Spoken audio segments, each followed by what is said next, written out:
Assalamualaikum warahmatullahi wabarakatuh. Selamat pagi dan salam sejahtera buat kita semuanya. Yang terhormat Bapak Dr. Insinyur Muhammad Basuki Hadi Mulyono, yang sebagai Menteri Pekerjaan Umum dan Perumahan Rakyat Republik Indonesia, dan pada kesempatan yang berharga diwakili secara Zoom oleh Bapak Direktur Jenderal Bina Konstruksi PUPR, Bapak Dr. Insinyur Yuda Mediawan MLG.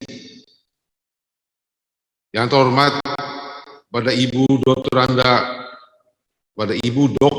Anda Haja Ida Fauziah MSc, Menteri Tenaga Kerja, yang pada kesempatan ini diwakili oleh Ditjen Bina Wasnaker dan K3 oleh Bapak Dr. Sudi Astono WS yang hadir secara langsung, dan kepada yang terhormat Bapak Syukur Namaban, Sarjana Teknik, anggota DPR Komisi 5 yang hadir secara Zoom. Makasih Pak Syukur, yang kebetulan beliau juga ada sebagai ketua dan pembina kami di DPN Aspekindo. Yang terhormat Bapak Insinyur Kimron Manik, MSc, Direktur Berkelanjutan Konstruksi, Ditjen Bina Konstruksi, Kementerian PUPR, yang hadir secara Zoom. Kemudian yang terhormat Bapak Profesor Dr. Manlian Ronald A. Simanjuntak STMT, Wakil Ketua LPJK Bidang 5, yang senantiasa ketat mengikuti perkembangan masyarakat jasa konstruksi, khususnya perkembangan Aspekindo dan Asdamkindo. Terima kasih atas kehadirannya secara langsung. Dan kepada yang terhormat Bapak Insinyur Insanul Kamil, Master of Engineering PhD IPM ASEAN Engineering, Wakil Ketua Umum Kadin Indonesia, yang hadir secara Zoom.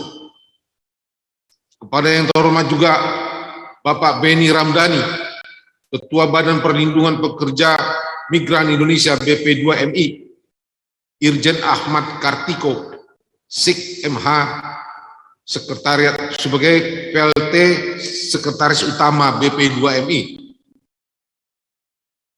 Selanjutnya kepada yang terhormat Bapak Muhyiddin, Badan Penyelenggara Jaminan Sosial Ketenagakerjaan BP Jamsostek.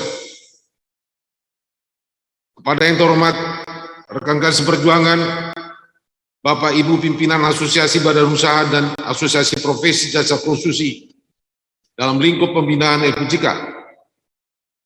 Dan yang terhormat para Ketua Umum DPP dan DPK. DPP ini adalah Dewan Pimpinan Provinsi dan Dewan Pimpinan Kabupaten Kota Aspekindo seluruh Indonesia yang hadir secara Zoom, serta para fasilitator pendampingan BOJK Aspekindo di seluruh Indonesia.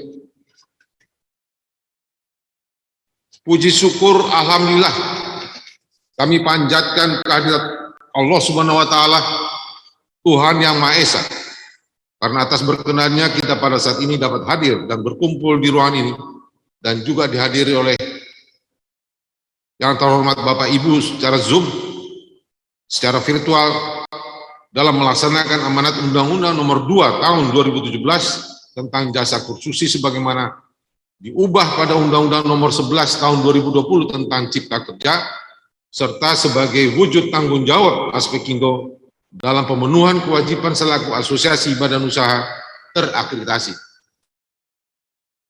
Para hadirin yang kami hormati, saat ini kita sedang berada di penghujung tahun 2021. Tidak terasa, kita telah melalui masa-masa sebelumnya yang penuh dengan dinamika, baik bagi Aspekindo selaku asosiasi maupun bagi anggota sebagai penyedia jasa konstruksi. Perubahan sistem jasa konstruksi yang telah digulirkan sejak tahun 2017 dengan terbitnya Undang-Undang Nomor 2 Tahun 2017 tentang jasa konstruksi, dan dilanjutkan juga dengan terbitnya Undang-Undang Nomor 11 Tahun 2020 tentang Cipta Kerja yang merubah beberapa pasal dari Undang-Undang Nomor 2 Tahun 17 itu menjadi terbitnya PP Nomor 14, PP turunan Undang-Undang Cipta Kerja dengan terbitnya PP Nomor 14 Tahun 21, yang merubah PP 22 Tahun 2020 serta terbitnya PP Nomor 5 Tahun 21 tentang perizinan berbasis risiko, merupakan satu tantangan bagi kita untuk terlibat aktif dalam pelaksanaannya, apalagi dengan telah terbitnya beberapa permen PUPR sebagai produk perundang-undangan yang berlaku sebagai turunannya. Syukur alhamdulillah di tengah-tengah amukan pandemi COVID-19 yang berkelanjutan dengan ada varian Delta, ada varian-varian berikutnya, kita ternyata masih mampu bertahan dan tetap mampu terakreditasi untuk kesekian kalinya, dan mampu membentuk LSBU, konstruksi lembaga sertifikat badan usaha sebagai perintah undang-undang jasa konstruksi, bentukan DPN Aspekindo sebagai asosiasi yang terakreditasi. Patut kami apresiasi kerja keras para kekuatan kolektif Dewan Pimpinan Nasional, Dewan Pimpinan Provinsi, dan Dewan Pimpinan Kabupaten Kota Aspekindo yang telah menghasilkan kinerja yang baik selama memenuhi persyaratan akreditasi, baik yang bersifat administratif, aktivitas konsolidasi organisasi sebagaimana diamanatkan oleh konstitusi kita, anggaran dasar, anggaran rumah tangga Aspekindo, aktivitas pemberdayaan anggota, dan kinerja yang lebih dari nilai cukup dari semua komponen yang kita miliki. Kerjasama DPN dan DPP Aspekindo akan terus berlanjut untuk memenuhi konsekuensi selaku asosiasi badan usaha terakreditasi. Selanjutnya kami juga mengapresiasi capaian yang telah diperoleh oleh kita bersama, yaitu kerjasama DPN Aspekindo dengan DPP Asdamkindo yang melakukan berbagai kegiatan, khususnya saat ini kita sedang melakukan pekan pengembangan usaha berkelanjutan. Pekan pengembangan usaha berkelanjutan sebagai salah satu elemen penting daripada amanat Undang-Undang Nomor 2 Tahun 2017, yang kita akan fokus dalam keseriusan yang khusus mengemban amanat selaku asosiasi badan usaha serta asosiasi profesi terakreditasi. Aspekindo sebagai kumpulan perusahaan dan Asdamkindo sebagai kumpulan sumber daya manusia jasa konstruksi. Kita melakukan suatu rangkaian kegiatan yang dilaksanakan oleh DPN selama 1 pekan sejak tanggal 20 Desember 2021 hingga 29 Desember 2021.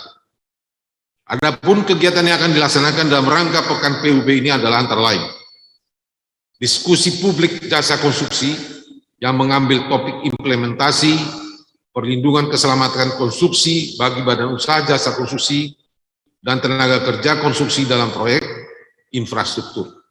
Kedua, workshop fasilitator pendampingan badan usaha jasa konstruksi anggota Aspekindo. 3, sosialisasi peraturan Menteri PUPR nomor 10 tahun 2021 tentang pedoman sistem manajemen keselamatan konstruksi. Kegiatan-kegiatan tersebut sebagai ikhtiar dari Aspekindo dan Asdamkindo dalam melaksanakan transformasi dari asosiasi jasa konstruksi yang mandatoris, yang berbasis mandatori menjadi berbasis fungsional, seiring dengan arah deregulasi dan birokrasiasi yang saat ini sedang gencar-gencarnya dilaksanakan oleh pemerintah, yang sudah dimulai dalam beberapa waktu terakhir, meliputi beraneka ragam regulasi, termasuk dalam hal perizinan, berusaha berbasis risiko, serta tren dari perilaku masyarakat itu sendiri yang sudah berubah khususnya sebagai dampak pandemi COVID-19 yang menginginkan kemudahan, efisiensi, dan kemanfaatan yang maksimum. Rencana pelaksanaan Pekan LSBU PUB Pembinaan Usaha Berkelanjutan SPK ini dilaksanakan dalam kerangka menumbuh kembali optimisme kita yang tergerus selama kurang lebih 2 tahun untuk kembali ke posisi awal merapatkan barisan bahwa Aspekindo adalah wadah berhimpun dan berkumpulnya badan usaha jasa konstruksi anggota kita selama ini. Tentunya beradanya harus mampu mengakomodasi permasalahan, mengakomodasi problem, serta memberi solusi, membangun kompetensi, kemampuan daya saing, bertanggung jawab, dan dampaknya akan menghasilkan karya-karya pembangunan yang berkontribusi balik dalam memberikan kredibilitas yang baik kepada keluarga besar Aspekindo yang pada saatnya bermanfaat bagi masyarakat jasa konstruksi untuk mempercepat kepada Bapak yang protes tentang percepatan pembangunan nasional khususnya di bidang infrastruktur yang memang basis pembangunan menjadi penting sebagai sarana memperlancar roda pertumbuhan perekonomian nasional.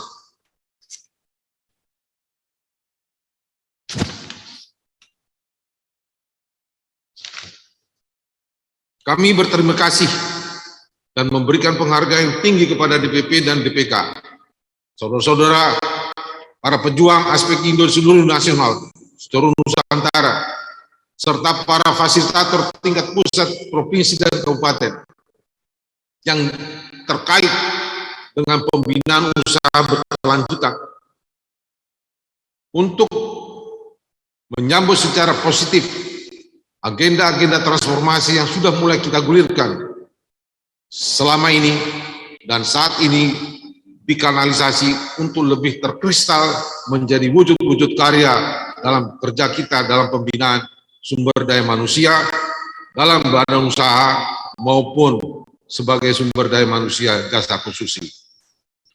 Demikian kami sampaikan, semoga bermanfaat dan mendapat sasaran yang maksimum dan optimum tentang Pekan PUBJK kita hari ini untuk sampai tanggal 29 Desember yang akan datang.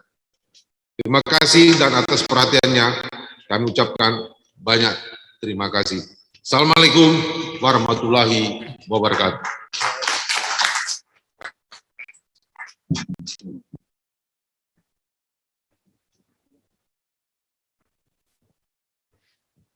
Terima kasih kepada Bapak Tumpal Spesianitar SE atas sambutannya.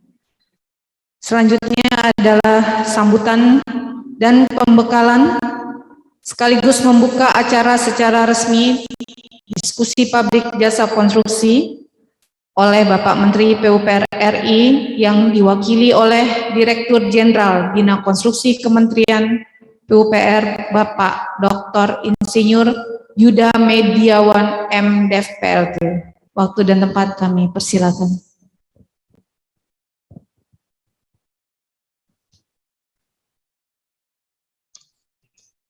Baik, terima kasih. Warahmatullahi wabarakatuh. Salam, Om Swastiastu, Namo Buddhaya, salam kebajikan, selamat pagi dan salam sejahtera bagi kita semua. Pertama-tama kami sampaikan permohonan maaf dari Bapak Menteri PUPR yang tidak dapat hadir dikarenakan ada agenda lain di kantor sehingga menugaskan melalui online ini. Peraturan-peraturan sebenarnya semua sudah lengkap. Tetapi persoalan yang paling mendasar itu adalah bagaimana kita melihat, bagaimana mentalitas kita. Nah, bagaimana itu kualitas daripada pengusaha itu sendiri, kualitas daripada pekerja itu sendiri, ya. Nah, itu adalah hal yang menjadi penting, yang menjadi perhatian kita. Nah, kalau kita lihat undang-undang, Bapak Ibu, ya, ini adalah jabatan saya ketiga di DPR, ya. dari tahun 2009, 2 periode saya sampai sekarang itu berada di Komisi 5 DPR RI, 2009-2014 saya berada di Komisi 6 DPR RI. Nah, Undang-Undang nomor 2 tahun 2017 tentang jasa konstruksi kebetulan saya sangat terlibat di dalam pembuatan undang-undang tersebut, ya. Juga beberapa kali berdiskusi dengan teman-teman dari Aspekindo dan juga kawan-kawan dari asosiasi jasa konstruksi lainnya, sehingga kita membuat undang-undang yang yang sangat komprehensif. Akan tetapi kemudian ada Omnibus Law, dibuatlah Undang-Undang Cipta Kerja. Nah, itu terkait yang salah satunya kena Omnibus Law tersebut itu adalah Undang-Undang nomor 2 tahun 2017. Itu digantikan Undang-Undang nomor 11 tahun 2020 tentang Cipta Kerja, yang terkandung di dalamnya juga itu ada jasa konstruksi. Nah, turunan-turunan daripada undang-undang itu tentu ada PP nomor 14 tahun 2021 ya tentang peraturan pelaksana Undang-Undang Jasa Konstruksi. Kemudian ada PP nomor 5 tahun 2021 tentang perizinan usaha berbasis resiko. Nah, kemudian itu diturunkan oleh Kementerian PUPR dengan Permen 10 tahun 2021 tentang pedoman sistem manajemen keselamatan konstruksi, khususnya di dalam terkait dengan keselamatan. Bapak Ibu, kalau kita bicara tentang keselamatan konstruksi, ada 3 komponen yang sangat mendasar sekali. Sekali lagi, kalau kita bicara tentang keselamatan konstruksi, ada 3 komponen yang sangat mendasar sekali, yang sangat penting. Nah, 3 komponen itu yang saya katakan di awal, ini harus dalam titik lihat yang sama, titik pemikiran yang sama, yaitu pelaku usaha konstruksi sendiri. Ini adalah komponen yang pertama, pelaku usaha konstruksi itu sendiri. Yang kedua adalah pelaksana jasa konstruksi. Yang ketiga adalah pengguna jasa konstruksi. Jadi ada 3 komponen besar yang sangat menentukan jika kita mau berdiskusi tentang keselamatan konstruksi. Nah, sekali lagi kami ulangi, yang pertama adalah pelaku usaha konstruksi itu sendiri. Nah, seperti Aspekindo. Ya. Yang kedua pelaksana jasa konstruksi sendiri seperti Damkindo dan lain-lain. Nah, yang ketiga, pengguna jasa konstruksi sendiri, apakah itu pemerintah ataupun swasta. Nah, jika kita berbicara tentang pelaku usaha konstruksi sendiri, tadi kami sudah sampaikan aturan dan peraturan undang-undang itu sebenarnya sudah jelas. Nah, tetapi sebagus seperti apapun aturan dan peraturan atau perundang-undangan, jika mentalitas, nah ini yang pertama, ini selalu saya bicara itu tentang mentalitas. Mentalitas daripada pengusaha itu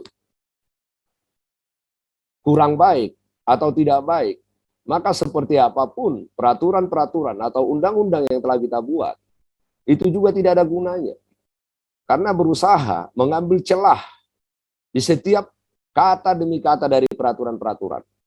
Nah, ini bicara kita tentang mentalitas. Nah, tentu saya berharap Aspekindo, Asdamkindo, nah di samping pemahaman aturan dan peraturan, nah tentu bagaimana meningkatkan kesadaran seluruh anggotanya agar betul-betul memahami bahwa keselamatan nyawa manusia itu sangat penting sekali terkait di dalam proses pembangunan bangunan atau jasa atau konstruksi itu sendiri. Nah, mentalitas ini sangat penting sekali. Nah, tentu, nah ini kita sudah bicara tentang banyak hal terkait kalau sudah bicara mentalitas. Tetapi intinya adalah sebagus apapun tata aturan, peraturan yang telah kita buat, tetapi jika mentalitasnya juga tidak begitu baik, maka tentu akan jadi masalah ke depannya terhadap konstruksi yang akan dibangun. Nah, kemudian sistem perizinan. Nah, tentu kita sudah mengetahui sertifikasi badan usaha dan sudah dibuat sistem online single submission atau sering kita dengar dengan OSS. Nah, tetapi apakah ini sudah menampung, sudah bisa berbicara tentang jangan hanya cepat, tetapi banyak masalah-masalah yang timbul. Nah, saya pikir tentu juga Aspekindo harus punya tanggung jawab memberikan masukan tentang sistem perizinan ini kepada pemerintah, sehingga itu bisa makin disempurnakan dan makin lebih baik lagi ke depan. Seperti yang saya sampaikan tadi, apakah ini sudah bisa mewakili bahwa dengan perizinan yang sistem online single submission ini, apakah ini tidak sudah betul-betul bisa cepat? Itu yang pertama. Nah, cepat juga tidak cukup. Apakah ini sudah juga mewakili daripada seluruh keinginan bahwa kredibilitas, sekali lagi, kredibilitas daripada pelaku usaha konstruksi itu atau badan usaha konstruksi itu sudah seperti yang kita harapkan. Nah, kemudian yang ketiga, itu adalah masalah permodalan. Nah, jangan lagi sampai timbul. Nah, saya pikir juga persoalan besar ini, terutama di daerah-daerah, ya. Jangan lagi sampai timbul bahwa permodalan yang kurang atau tidak memadai, tetapi ingin mengerjakan jasa-jasa konstruksi yang sangat luar biasa sekali. Nah, tentu ini akan jadi masalah, karena ini juga harus cukup benar-benar modal di dalam mengerjakan jasa konstruksi sendiri. Karena ini salah satu persoalan Bapak Ibu saudara-saudara sekalian. Nah, tentu dengan modal yang kurang memadai di dalam mengerjakan sebuah proyek konstruksi, maka nanti akan banyak hal-hal yang dikorbankan sehingga akan terjadi persoalan-persoalan pada saat pengerjaan konstruksi atau pada saat konstruksi itu sendiri sudah selesai. Nah, tentu hal yang pertama, jika kekurangan modal, yang pertama yang dilakukan adalah mengurangi angka-angka safety. Sekali lagi, kalau permodalan kurang dan mentalitas kurang bagus, maka yang dilakukan untuk mengurangi cost adalah mengurangi angka-angka safety, angka-angka yang telah ditetapkan sehingga konstruksi itu sendiri itu bisa dianggap aman. Nah, misalnya di dalam ukuran baja dan lain-lain, ukuran semen dan lain-lain. Nah, ini saya berharap ke depan juga Aspekindo juga bisa melakukan pelatihan-pelatihan dalam hal seperti ini, mengingatkan seluruh anggotanya jangan sampai karena permodalan yang kurang, ya, hanya dengan jaringan dan koneksi mendapatkan proyek konstruksi, ya, ini akan jadi masalah. Kalau kita lihat hampir di setiap daerah persoalan-persoalan ini juga timbul, ya, karena persoalan-persoalan permodalan. Nah, tentu bagaimana cara mengatasi ini? Nah, harus dilakukan pelatihan-pelatihan. Nah, seperti acara kita ini, saya pikir sangat baik sekali acara pada pagi hari ini. Terima kasih kepada Aspekindo. Ini bukan hanya sebagai tanggung jawab organisasi, tetapi saya pikir ini adalah juga tanggung jawab kepada bangsa dan negara yang kita cintai ini. Tetapi juga kepada Kementerian PUPR, pemerintah daerah, provinsi, kabupaten, dan lain-lain, ya saya mengharapkan agar diskusi-diskusi atau pelatihan-pelatihan seperti ini juga kerap kita lakukan, sehingga lambat laun, ya, dengan peraturan-peraturan yang sudah ada, saya pikir juga peraturan undang-undang dan lain-lain itu sudah cukup baik. Persoalan bukan lagi di peraturan, tetapi persoalan adalah di mentalitas seperti yang kami sampaikan tadi. Nah, jadi keselamatan konstruksi yang menjadi garda terdepan untuk menjaga ini adalah di pelaku usaha konstruksi. Tadi kami sampaikan ada beberapa persoalan, yaitu kredibilitas dan mentalitas. Kemudian di dalam sistem perizinan itu apakah sudah menyangkut di dalam kredibilitas dan mentalitas daripada pemilik badan usaha, ya, dengan sistem online single submission kita itu. Nah, kemudian yang kedua adalah di dalam permodalan. Nah, tentu ini kita selesaikan, ya, tidak akan mengurangi 100%, ya, tetapi ini akan memberikan dampak baik kalau kita sering melakukan pelatihan-pelatihan atau diskusi-diskusi seperti ini bagi seluruh pelaku jasa konstruksi. Yang kedua adalah pelaksana jasa konstruksi sendiri. Nah, tentu pelaksana jasa konstruksi sendiri ini menjadi sebuah persoalan. Nah, saya pikir juga bukan hanya di pelaksanaan jasa konstruksi, semua begitu, karena pelaksana jasa konstruksi ini dalam tanda kutip ini dia memiliki bos. Bosnya itu adalah pelaku usaha konstruksi. Nah, tentu perintah langsung pada saat melaksanakan pembangunan jasa konstruksi itu adalah dari bosnya. Nah, tentu ini juga terkait dengan terkait dengan biaya. Nah, jadi ya jangan sampai pelaksana jasa konstruksi ini menghilangkan perhitungan teknis, perhitungan keselamatan hanya untuk menekan biaya karena perintah bos. Nah, tentu sebagai seorang profesional, kami berharap sekali lagi sebagai seorang profesional harus menyampaikan kepada pemilik badan usaha konstruksi bahwa jika dikurangi seperti ini, maka akan terjadi nanti dampak seperti ini. Nah, itu harus berani menyampaikan. Jadi jangan sampai nanti pada saat sudah dilaksanakan di dalam proses, ya, dan setelah selesai, maka bangunan yang Anda bangun itu akan menjadi bermasalah. Nah, tentu pemilik usahanya orang lain. Andalah anggota Asdamkindo lah atau pelaksana jasa konstruksi lah yang memiliki karya. Nah, tentu kan biarpun behind the scene, ya Anda behind the scene, tetapi Andalah yang memiliki karya, melakukan desain, melakukan perhitungan, sehingga bangunan itu juga aman dipakai oleh publik atau aman dipakai peruntukan konstruksi itu sendiri. Nah, kemudian sertifikasi kompetensi. Nah, kami melihat jangan hanya pihak berwenang atau yang berhak menerbitkan sertifikasi kompetensi ini jangan hanya dalam pendidikan saja, ya, atau pengalaman, pendidikan dan pengalaman. Nah, tentu ini juga harus berbasis pelatihan-pelatihan kompetensi. Nah, kalau pengalaman-pengalaman itu kan bisa dioret-oret. Nah, pendidikan juga belum tentu implementatif. Boleh, itu basis awal itu adalah pendidikan, ya.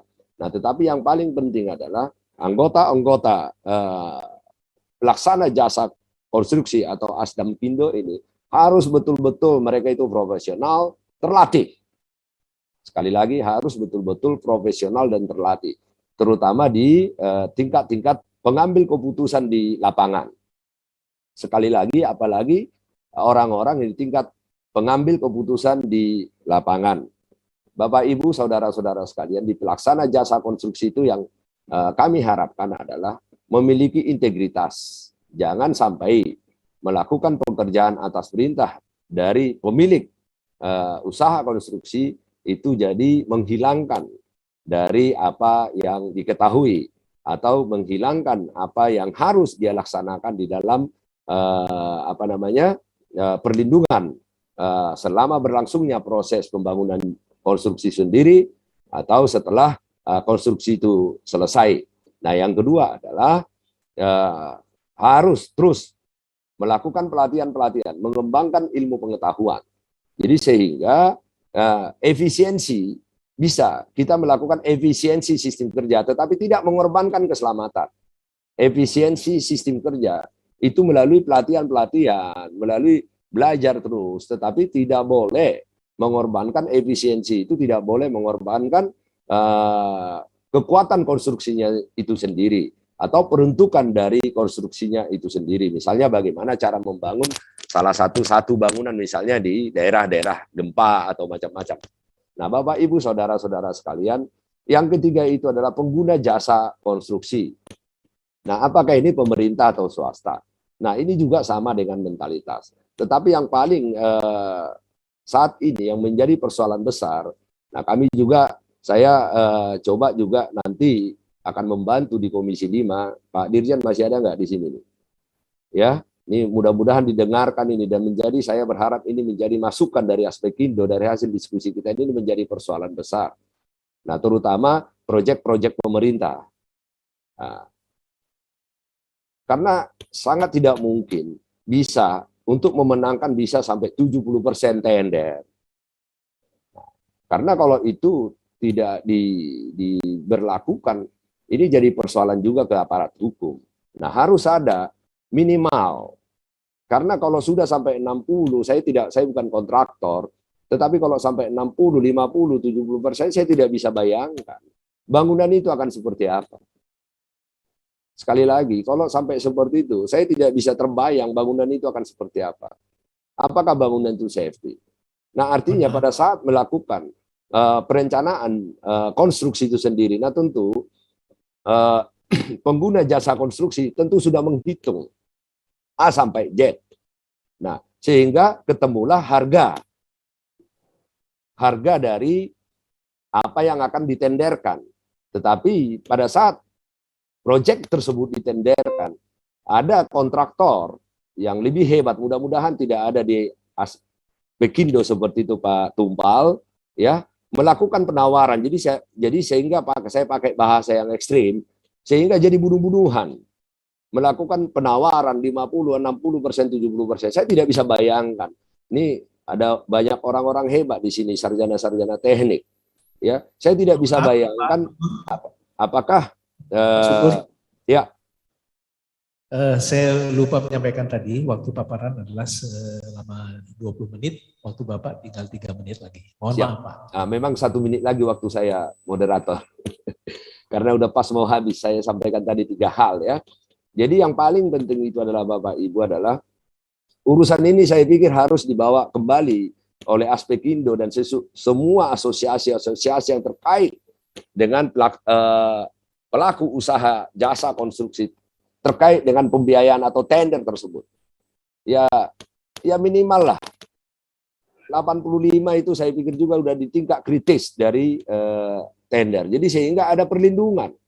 Sehingga ada perlindungan terhadap pengusaha-pengusaha yang memiliki integritas. Jangan sampai pengusaha-pengusaha yang memiliki integritas karena tetap harus bayar karyawan dan macam-macam mengikuti pengusaha-pengusaha yang tidak memiliki integritas. Yang paling penting adalah selesai bangunannya. Mau seperti apa, rubuh 2 bulan lagi, 3 bulan lagi, nggak peduli. Nah, saya pikir ini juga menjadi bahagian dari diskusi kita, sangat penting sekali. Itu tidak boleh mengorbankan keselamatan pekerja dan pengguna. Bapak, Ibu, saudara-saudara sekalian, karena waktunya sangat terbatas sekali. Peraturan-peraturan sudah jelas, clear, tidak ada masalah dengan peraturan-peraturan kita. Yang paling penting ada 3 poin yang sangat penting, yaitu pelaku usaha konstruksi, pelaksana jasa konstruksi, pengguna jasa konstruksi. Terima kasih. Wassalamualaikum warahmatullahi wabarakatuh. Waalaikumsalam. Berikan aplaus kepada Pak Syukur. Mohon maaf, Syukur. Saya juga lupa membacakan CV Bapak, riwayat hidup Bapak. Jadi Pak Syukur ini adalah S1 dari bidang manajemen tahun 1981, kemudian S1 teknik mesin tahun 2009. Juga Pak Syukur aktif di PT Inoak Multi Indonesia dan PT Kapsogel sebagai manajer. Kemudian terakhir anggota DPR RI Komisi 6 Pak ya, dan Komisi 5. Jadi Pak Syukur ini anggota DPR sejak tahun 2014 sampai sekarang. 2009 Pak. 2009 ya Pak. Ya, 2009. kebetulan juga salah satu ketua Dewan Pimpinan Pusat Partai Berkuasa sekarang Pak. Tapi bukan kampanye nih. Oke, apa yang saya simak tadi yang disampaikan Pak Syukur, jadi ada 3 pelaku ya dalam K3 konstruksi, yaitu pelaku usaha. Kemudian yang kedua pelaksanaan jasa konstruksi dan pengguna jasa. Yaitu 3 unsur yang sangat berpengaruh terhadap kesuksesan dalam pelaksanaan kegiatan konstruksi, khususnya infrastruktur ya, untuk aspek K3. Jadi bagaimana untuk mengurangi itu? Ya tentunya ya tadi Bapak bilang mengurangi angka kejadian. Ya, mengurangi angka kejadian. Dia setiap perusahaan itu akan membuat zero incident, zero accident. Ya. Itu adalah 100 cara untuk memotivasi para karyawan, ya para karyawan perusahaan di dalam mencegah kecelakaan kerja. Nah ini tentunya dari Pak Sudi ya, dari Kemenaker ini, yang sering memberikan penghargaan ya Pak ya, sekian juta jam kerja, kemudian kepada pembinanya juga. Ini sangat bagus untuk memotivasi. Oke, saya kira itu. Kemudian yang kedua, pembicara kedua adalah Bapak Dr. Sudi Astono MS.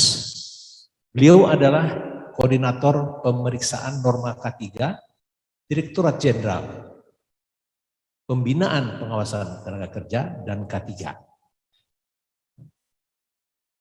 Pak Sudi Astono juga sebagai dokter umum Pak ya. Dokter umum, beliau adalah dari Universitas 11 Maret Surakarta. Kemudian beliau juga mendapatkan gelar S2 kedokteran kerja di FKUI 2003. Kemudian S3 pasca sarjana manajemen sumber daya manusia di UNJ tahun 2020. Nah, Pak Sudi Astono juga aktif di berbagai organisasi dan asosiasi Pak ya. Kebetulan ini Pak Sudi ini sama-sama di Inospro Pak ya nama kita ya. Oke, silakan Pak Sudi Astono untuk memaparkan materi yang berjudul pengawasan norma K3 konstruksi. Waktu 20 menit. Nah, jadi Bapak-bapak, saudara-saudara sekalian, setelah selesai pemaparan keempat narasumber kita, dia akan dilakukan tanya jawab secara terbuka. Silakan Pak Sudi. Terima kasih Pak Dalian Syah selaku moderator. Bismillahirrahmanirrahim. Assalamualaikum warahmatullahi wabarakatuh. Selamat pagi, salam sehat, salam sejahtera buat kita semua. Mudah-mudahan kita selalu diberikan kesehatan. Amin ya rabbal alamin. Yang saya hormati Bapak Dirjen Bina Konstruksi Kemen PUPR, Bapak Dr. Yuda Meldiawan, wabil khusus ini Ketua Umum yang punya gawe ya DPN Aspekindo, Bapak Tumbal Sianipar, dan juga berkolaborasi ini dengan Ketua Asjamkindo, Bapak Hartoni. Rekan-rekan, Bapak Ibu narasumber yang terhormat, Bapak Syukur Nababan dari Komisi 5 DPR RI, Pak Imron Manik, Direktur Keberlanjutan Konstruksi, Prof. Dr. Manlian Simanjuntak dari LPJK bidang 5, dan Bapak Ibu seluruh hadirin yang tidak bisa saya sebut satu persatu, baik yang online maupun offline. Pertama, kami mohon maaf atas berhalangannya Ibu Menteri dan juga Ibu Dirjen karena ada tugas dan kegiatan yang bersamaan waktunya, sehingga mohon izin saya ditugaskan untuk mewakili. Selanjutnya kami mengucapkan apresiasi atas kegiatan ini ya, sangat luar biasa saya kira dalam rangka pembukaan Pekan Pengembangan Usaha Berkelanjutan PUB 2021 sektor konstruksi, yang salah satunya dengan dikemas dalam bentuk sesi diskusi implementasi perlindungan keselamatan konstruksi bagi badan usaha jasa konstruksi dan tenaga kerja konstruksi dalam proyek infrastruktur. Saya kira ini sangat baik dan strategis, dan saya mencoba menyampaikan sedikit kaitannya dengan K3 nantinya, dan tentunya apa yang dibicarakan pada kesempatan ini oleh Bapak Dirjen tadi, oleh panitia dan para narasumber yang lain, saya kira tujuannya sama-sama yang kita sepakati adalah demi kemajuan Indonesia. Apalagi kita juga sedang merumuskan bagaimana kita mencapai Indonesia Emas 2045. Saya kira apa yang sedang kita kerjakan itu bagian dari yang kita lakukan untuk menuju Indonesia Emas 2045. Baik, mungkin slide-nya sudah ya, bisa ditampilkan. Sesuai dengan permintaan panitia, mudah-mudahan ini bisa menjadi salah satu bahan diskusi pengawasan norma K3 konstruksi. Slide. Jadi tadi sudah sebanyak disinggung juga sebenarnya, apa pentingnya keselamatan dan kesehatan kerja. Saya kira kalau kita semua sudah punya pengalaman dan tugas yang berkaitan dengan pembangunan infrastruktur, pasti sangat menyadari bahwa K3 merupakan kebutuhan dan sekaligus menjadi hak tenaga kerja dalam perlindungan untuk mewujudkan kesejahteraan. Kemudian juga untuk mengurangi kerugian. Kita tadi sudah mendengar pesan Jokowi ya, kita tidak, Bapak Presiden tidak ingin mendengar lagi ada kecelakaan kerja di sektor konstruksi. Dalam arti kecelakaan kerja yang berat atau fatal. Kalau yang kecil-kecil mungkin tidak sepenuhnya bisa dihindari. Karena kecelakaan kerja luar biasa kerugian yang akan ditimbulkan baik secara fisik, mental, kemudian material, secara psikologis, dan keberlangsungan suatu usaha. Dan di sisi lain, K3 merupakan persyaratan perdagangan global, termasuk tentunya jasa konstruksi kita ini juga ingin go internasional, tidak hanya bermain di kandang sendiri. Tentunya dengan penerapan K3 yang baik akan mempunyai daya saing yang lebih besar di kancah global. Juga menciptakan tempat kerja yang sehat, aman, dan produktif. Ini yang kita harapkan bersama. Dan sudah menjadi komitmen global. Slide ini mungkin sekedar gambaran saja bahwa memang K3 sangat dibutuhkan baik untuk kebutuhan nasional maupun daya saing internasional karena terkait dengan standar-standar lain dan khususnya adalah daya saing baik secara lokal, regional maupun global. Slide. Nah, ini mungkin nanti ada kaitannya dengan narasumber yang berikutnya di sesi kedua ada rekan kita dari jaminan sosial. Slide berikutnya. Data tentang jumlah pekerja dan perusahaan di sektor konstruksi. Mohon maaf, slide. Slide tentang data pekerja dan perusahaan di sektor konstruksi. Di sini terlihat bahwa prosentase pekerja di sektor konstruksi cukup signifikan. Ya, di sini ada dari tahun ke tahun juga makin meningkat. Sekarang persentasenya mungkin sekitar 6-7% dari angkatan kerja di sektor konstruksi. Juga jumlah perusahaan di sektor konstruksi mencapai, ini data agak lama ya, tahun 2016 atau 2017, jumlah perusahaan sektor konstruksi mencapai 142.000. Ya, slide berikutnya. Nah, ini data terbaru tentang kasus kecelakaan kerja yang tadi mungkin disinggung. Yang kita lihat dari datanya BPJS Ketenagakerjaan, khususnya yang diajukan jaminan kecelakaan kerja ke BPJS Ketenagakerjaan.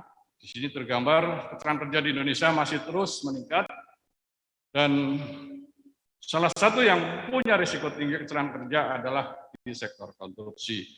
Di sini terlihat dari tahun ke tahun ada peningkatan, tapi untuk sektor konstruksi alhamdulillah ada penurunan untuk kasus kecelakaan kerja yang diklaim ke BPJS Ketenagakerjaan. Slide berikutnya. Next.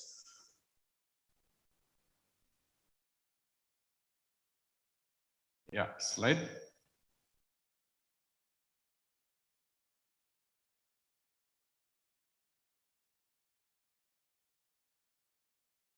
Bisa slide ini? Slide berikutnya.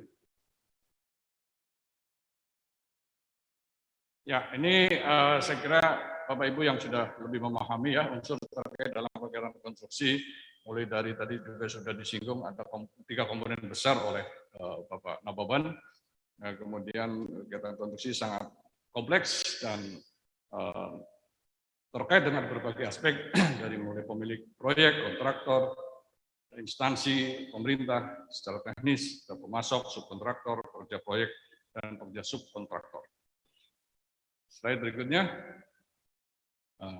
Ada berbagai potensi bahaya atau hazard di sektor konstruksi yang kalau tidak dikendalikan dalam aspek K3 khususnya atau manajemen konstruksi pada umumnya akan beresiko terjadinya berbagai kecelakaan yang sangat merugikan. Ini potensinya cukup tinggi, baik berupa kondisi yang membahayakan karena berada di ketinggian bagi pekerja yang bekerja di sana, kemudian bisa terjadi kebakaran, kemudian tertimpa benda atau terjatuh, kena runtuhan, dan lain-lain, misalnya tersengat listrik dan sebagainya. Pastinya Bapak Ibu cukup punya gambaran yang menunjukkan bahwa sektor konstruksi cukup tinggi resikonya untuk terjadinya kecelakaan kerja dan penyakit akibat kerja.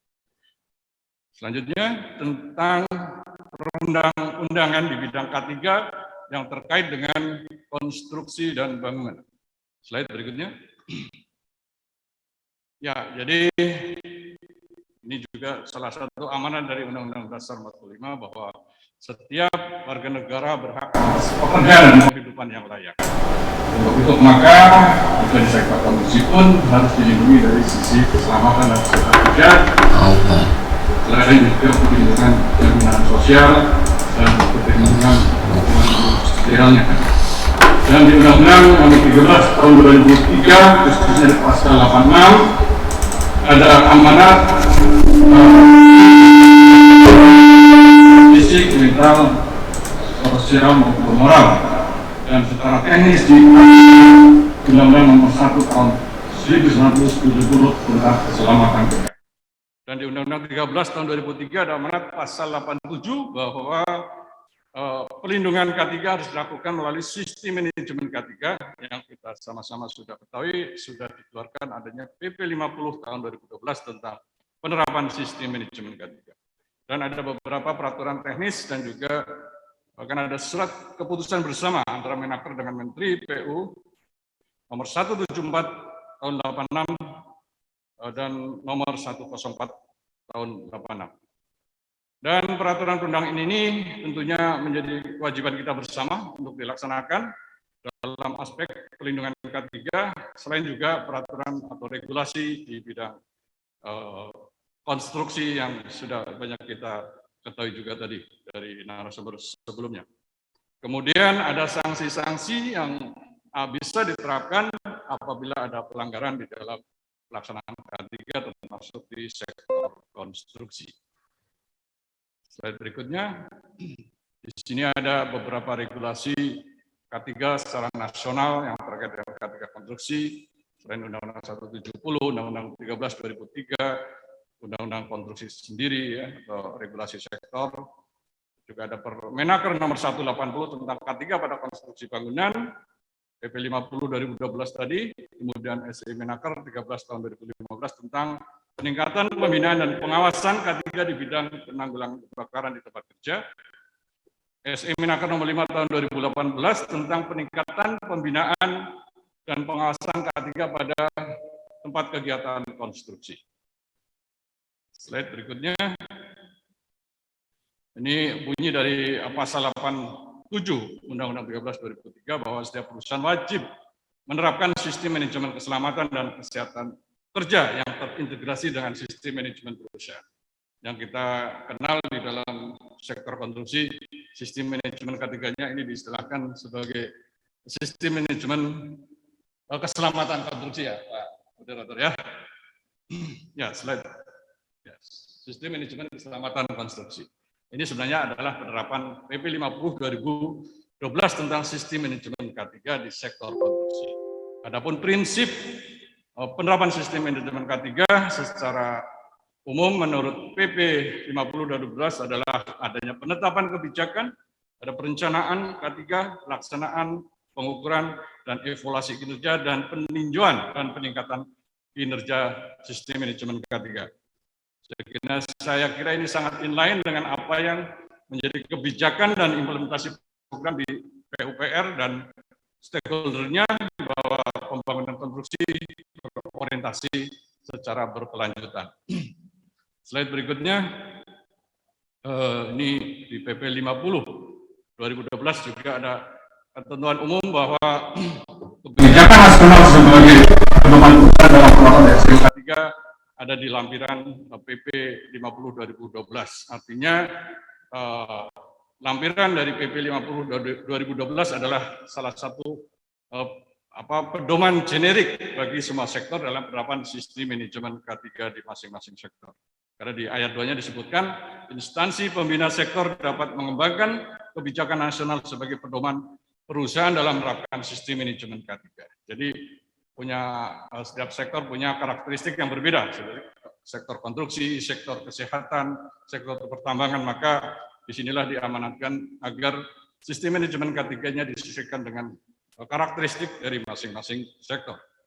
Slide berikutnya, bahwa dalam penerapan sistem manajemen K3 di pasal 5 PP 50 2012 ada kewajiban bagi perusahaan yang mempekerjakan pekerja sekurangnya 100 orang atau kurang dari 100 tetapi mempunyai potensi bahaya tinggi seperti di sektor konstruksi, maka wajib menerapkan sistem manajemen K3 karena juga memiliki potensi bahaya tinggi, dan dalam menerapkan sistem manajemen K3 memperhatikan peraturan perundangan, konvensi, dan standar internasional. Slide. Nah, ini saya kutip dari rekan di PUPR, khususnya di Asosiasi Ahli K4 ya, Ahli K3 Konstruksi, ada Permenaker nomor 10 tahun 2021 ya, sebagai tadi peraturan pelaksanaan undang-undang bidang konstruksi tentang sistem manajemen keselamatan konstruksi, bahwa ini juga kami rasa adalah bagian dari penerapan undang-undang konstruksi itu sendiri maupun peraturan pemerintah nomor 50 2012 tentang sistem manajemen keselamatan dan kesehatan kerja. Ya, slide. Saya kira ini sudah sejalan dengan amanat dari PP 50 bahwa sektor melakukan upaya-upaya dan pengembangan kebijakan dan penyusunan standar-standar pelaksanaan SMK 3 sesuai karakteristik dari sektornya. Ya, slide berikutnya. Ya, lanjut. Ya, jadi setelah semua yang kita lakukan berbagai sektor tadi, termasuk di konstruksi, adalah bagian dari menjalankan amanat Undang-Undang Nomor 1 Tahun 70, yaitu bagaimana kita membudayakan K3 di berbagai sektor yang intinya ingin mewujudkan nihil kecelakaan kerja ataupun penyakit akibat kerja. Ya, slide. Dan juga kalau kita lihat kembali di Undang-Undang Nomor 1 Tahun 70 juga di sana diamanatkan berbagai substansi di mana K3 di sektor konstruksi memang harus dilaksanakan, baik konstruksi yang di darat, di dalam tanah, di permukaan air, di dalam air maupun di udara. Ini artinya untuk segala pekerjaan termasuk di bidang konstruksi. Kemudian dikerjakan pembangunan, perbaikan, perawatan, pembersihan, dan seterusnya. Ini juga sangat terkait dengan amanat Undang-Undang 170 dengan pelaksanaan K3 konstruksi. Slide berikutnya. Ini juga masih ada kaitannya dengan Undang-Undang 170 dalam pembangunan dan pelaksanaan K3 di konstruksi. Slide. Kemudian syarat-syarat keselamatan dan kesehatan kerja yang ada di pasal 3 ayat 1 Undang-Undang Nomor 1 Tahun 70 ini juga merupakan bagian yang harus dipenuhi dalam pelaksanaan K3 di sektor konstruksi. Ya, slide. Oh, ini sudah, slide berikutnya.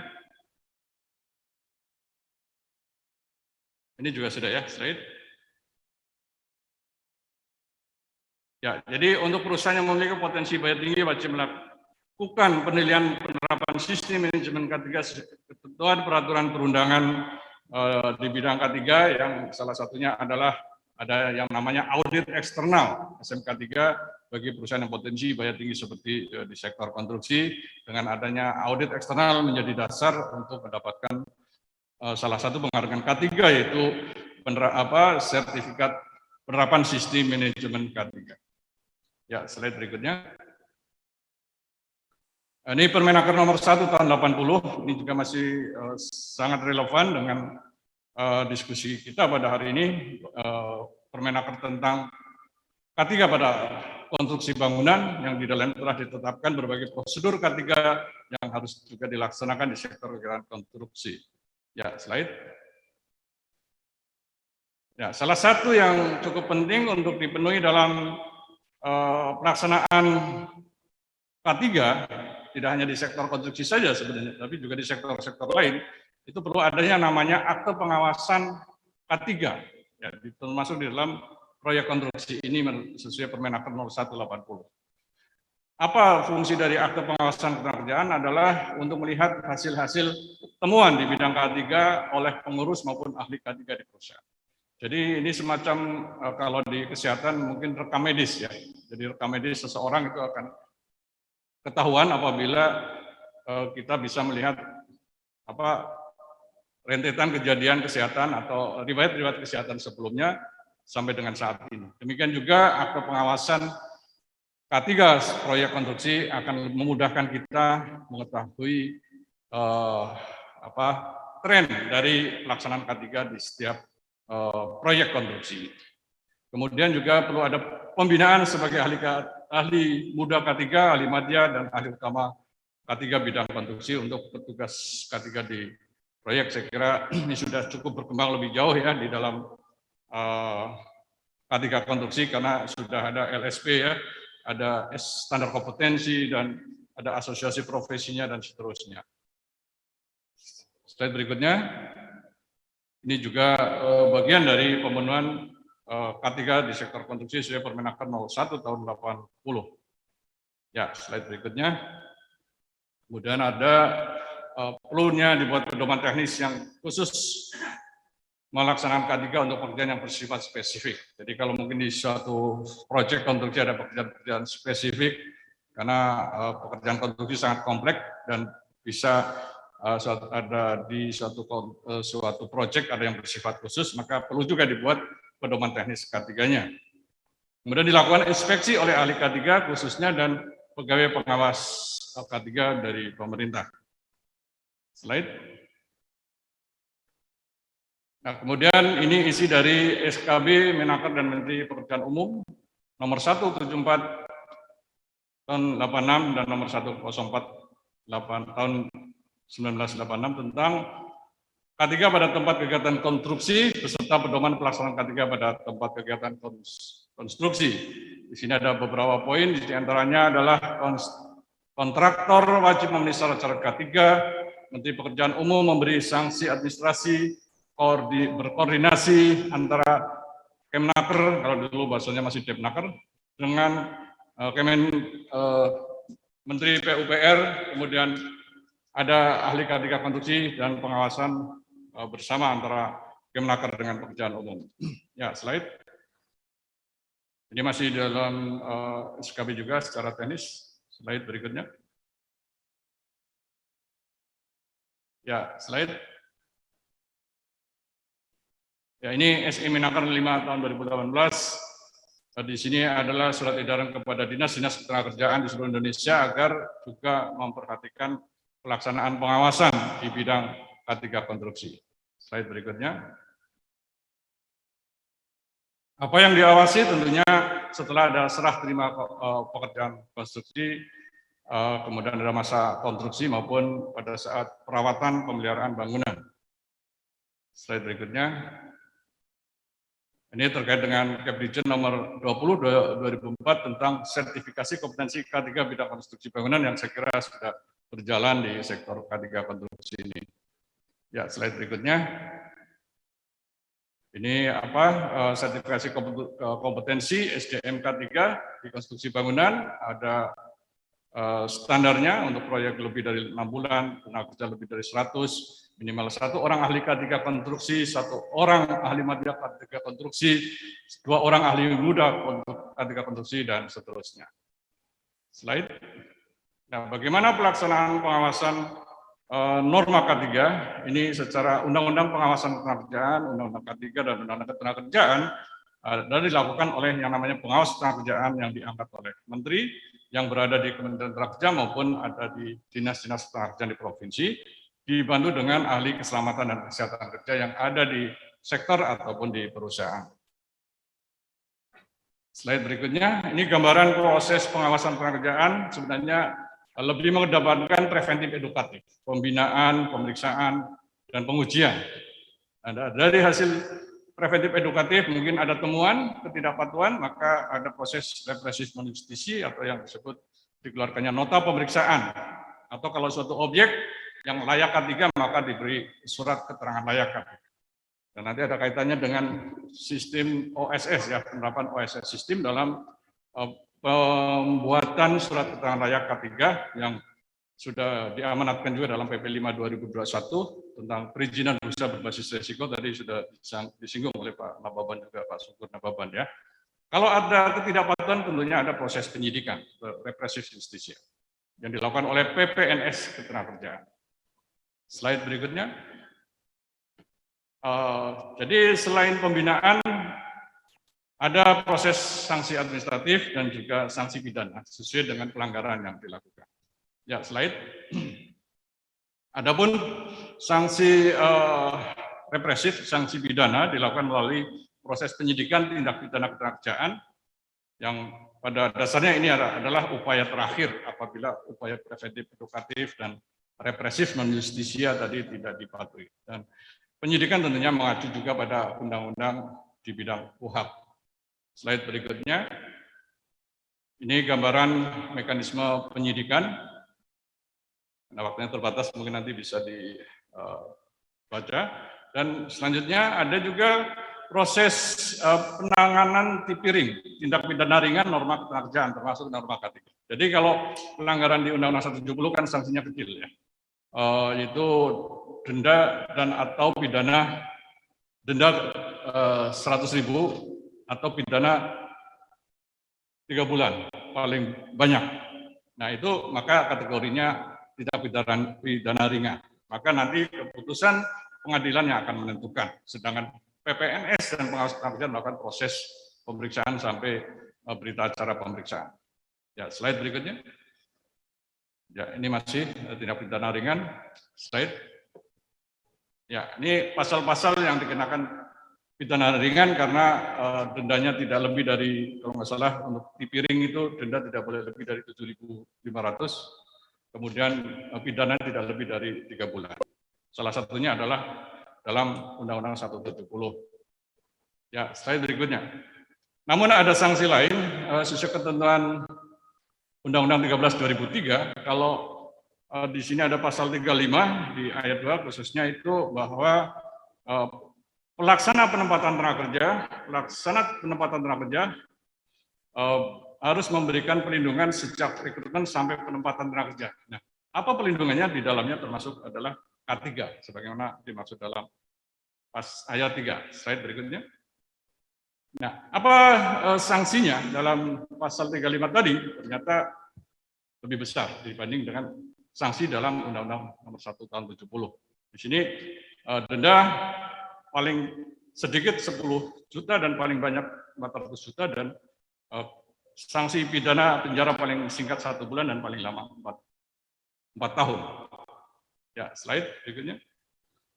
Nah, kalau di Undang-Undang 170 nih cukup ringan ya, jadi prosesnya sekarang melalui tindak pidana ringan. Seperti kita kalau berkendara melanggar lalu lintas dikenakan tilang. Nah, seperti itu.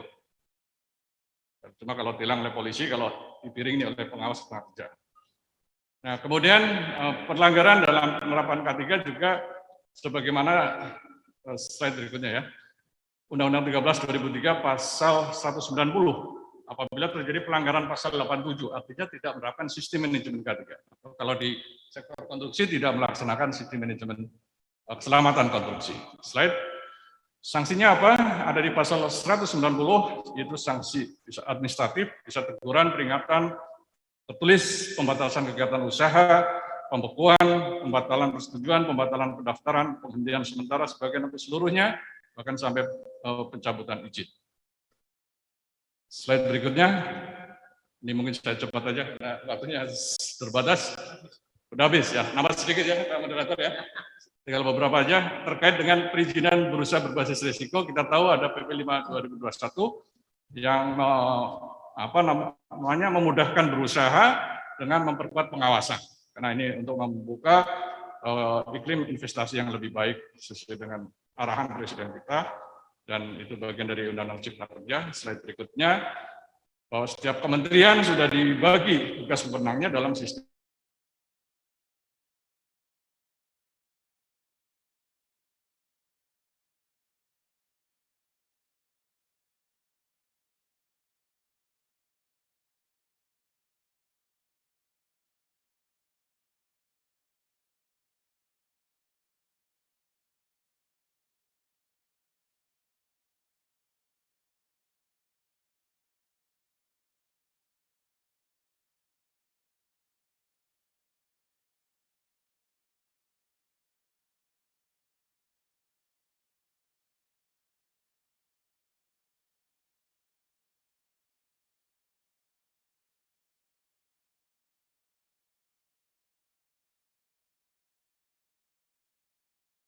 penetapan kegiatan usaha dan atau produk pada penyelenggaraan perizinan berusaha berbasis resiko. Ya, slide cepat aja. Bisa berikutnya. Ya, ini peraturan menterinya. Slide berikutnya. Terus saja. Terus. Nanti silakan dibaca slide. Ya, ini apa yang diatur dalam Permenaker ini adalah ada klasifikasi baku lapangan usaha Indonesia yang dikeluarkan perizinan melalui OSS, tapi notifikasi atau proses administrasinya melalui Kementerian Tenaga Kerja. Ada standar usaha pelatihan kerja swasta, ada standar usaha penempatan tenaga kerja daring, standar usaha penempatan pekerja rumah tangga, standar usaha penyelesaian dan penempatan tenaga kerja dalam negeri, kemudian standar usaha penyeleksian dan penempatan tenaga kerja luar negeri. Kemudian yang berkaitan dengan K3 adalah standar usaha pemeriksaan dan pengujian K3. Nanti di sana ada perusahaan jasa yang menangani periksa uji di slide berikutnya ya. Peralatan-peralatan yang mungkin juga dipakai di konstruksi seperti bencana bertekanan, pesawat angkat-angkut, pesawat uap, pesawat tenaga produksi listrik, elevator, eskalator, penyalur petir dan seterusnya, termasuk alat pelindung diri dan pengujian destructive test dan non-destructive test. Slide, pengawasannya dilakukan oleh pengawas ketenagakerjaan bersama PTSP dan BKP sesuai dengan kewenangannya. Dan tentunya juga ada kolaborasi dengan kementerian terkait seperti misalnya di PUPR. Slide berikutnya. Nah ini isi dari Permenaker yang menjabarkan dari PP 5 2021 yang menjadi kewenangan Kementerian Tenaga Kerja. Ya, terus saja. Ya, penutup. Ya, penutup aja langsung. Ya, sampai penutup, sektor konstruksi merupakan salah satu sektor strategis dalam kemajuan pembangunan nasional dan pemerataannya di seluruh Indonesia, dan pelaksanaan pengawasan ketenagakerjaan memberi kontribusi penting dan strategis dalam mencapai keberhasilan pembangunan dan meningkatkan kesejahteraan masyarakat di tingkat daerah maupun nasional. Dan pembinaan dan pengawasan serta penegakan hukum dilakukan oleh pengawas dan PPNS ketenagakerjaan bekerja sama dengan instansi terkait dan ahli K3 sektor konstruksi juga. Tipiring merupakan salah satu pendekatan hukum norma ketenagakerjaan untuk menimbulkan efek jerah dan mengurangi tingkat pelanggaran yang dilakukan oleh pengusaha. Sesuai Undang-Undang Cipta Kerja dan peraturan pelaksananya, perizinan usaha berbasis risiko dilaksanakan melalui sistem OSS sesuai PP 5 tahun 2021. Mungkin itu yang bisa saya sampaikan. Terima kasih, semoga bermanfaat. Mohon maaf kalau waktunya lewat dan mohon maaf apabila ada hal-hal yang kurang pas dan berkenan. Terima kasih. Wassalamualaikum warahmatullahi wabarakatuh. Waalaikumsalam. Berikan aplaus kepada Pak Sudi. Terima kasih Pak Sudi. Apa yang saya simak tadi adalah sebenarnya komitmen dalam pelaksanaan Undang-Undang Nomor 1 tahun 1970 ya, yang diterbitkan oleh Presiden Soeharto pada tanggal 1 Januari tahun 1970. Ini merupakan payung dari semua aspek K3 di dalam kegiatan industri atau apapun ya. Kalau saya melihat bahwa data kecelakaan kerja ya Pak Sudi ya, dari tahun 2018, 2019, 2020 itu meningkat terus. Meningkat terus ya. Mungkin upaya-upaya yang dilakukan dalam mengurangi kecelakaan kerja itu belum pas ya. Ini merupakan PR bagi kita semua. Baik, selanjutnya pembicara ketiga Bapak Profesor Dr. Manlian Ron A. Simanjuntak, Sarjana Teknik, Magister Teknik, D.Min. Apa nih D.Min? Saya belum paham. Ini Pak.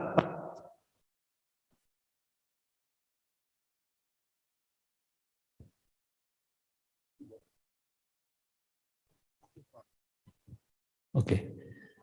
Maaf Bapak-bapak, Ibu-ibu, saudara sekalian. Ada kesalahan teknis saya nih.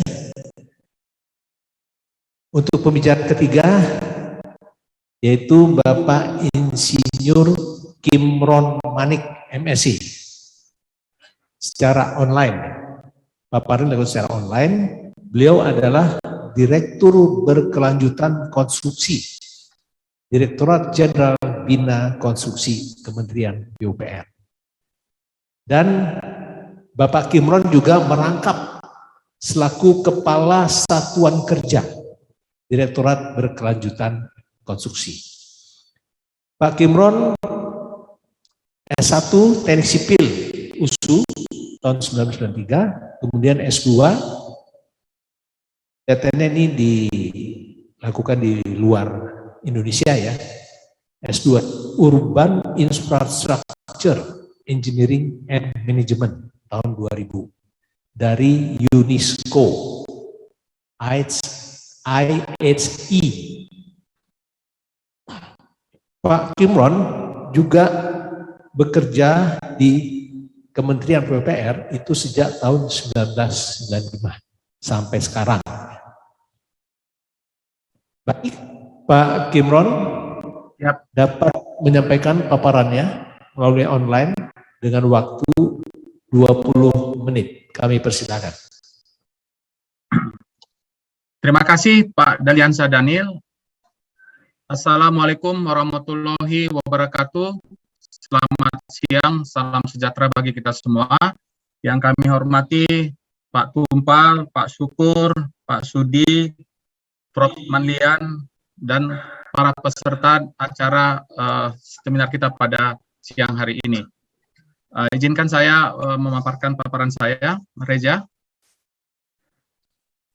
Bapak Ibu sekalian, kita sekarang berada pada suatu peningkatan ya di dalam hal pekerjaan konstruksi, di mana kita selama ini mengenal K3 seperti dibawakan tadi Pak Sudi, tapi kita melihat ke depan untuk sektor konstruksi ada sesuatu hal yang harus kita tambahkan, yaitu faktor keamanan. Ya, jadi sekarang kita bergerak kepada K4, kemudian semuanya itu nanti harus dibungkus di dalam suatu sistem manajemen keselamatan konstruksi.